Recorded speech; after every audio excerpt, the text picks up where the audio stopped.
लोग माजी में फंसे रहते हैं और अपनी नाकामियों और गलतियों को याद करते रहते हैं, और उन्हीं गलतियों और नाकामियों से ये रिजल्ट निकालते रहते हैं कि फ्यूचर में भी, मुस्तकबिल में भी उनका पता नहीं क्या बनेगा। अपनी गलतियों से सबक सीखकर हिम्मत से मैदान में नहीं उतरते। कामयाबी हासिल करने के लिए कई चेंजेस लाना पड़ती हैं। अपनी रूटीन्स में चेंज लाना पड़ती है, अपने कामों में, अपने बिहेवियर में चेंज लाना पड़ती है।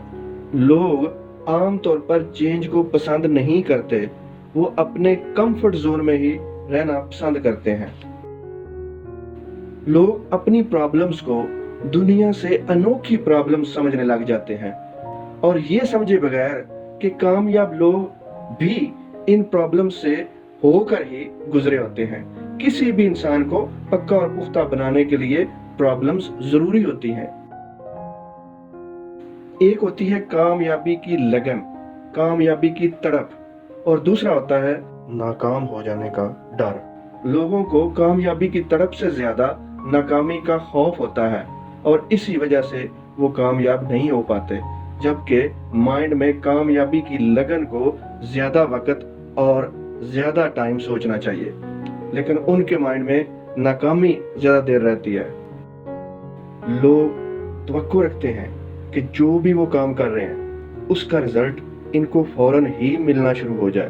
उन्हें ये चाहिए कि सब्र और साबित कदमी से काम करते रहें, अच्छा रिजल्ट जरूर मिलता है। लोग अपने ऊपर बिलीव करना छोड़ देते हैं, उनका अपनी जात पे भरोसा खत्म हो जाता है। वो ये समझ बैठते हैं कि ये उनके बस का रोग नहीं है, हालांकि इनमें मुकम्मल एबिलिटीज होती हैं। ज़हन में बैठी लोगों की बातें उनको बेबस कर देती हैं।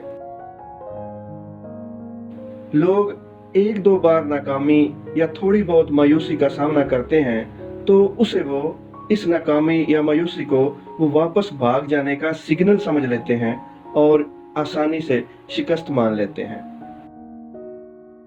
लोगों की सेल्फ टॉक, अंदर की आवाज, अपने आप से बात नेगेटिव होती है और उन्हें नुकसान का धड़का लगा रहता है। अपने ही अंदर की आवाज नाकामी का इशारा दे रही होती है, जिस वजह से वो शिकस्त मान लेते हैं, हथियार डाल देते हैं, नाकामी को तस्लीम कर लेते हैं।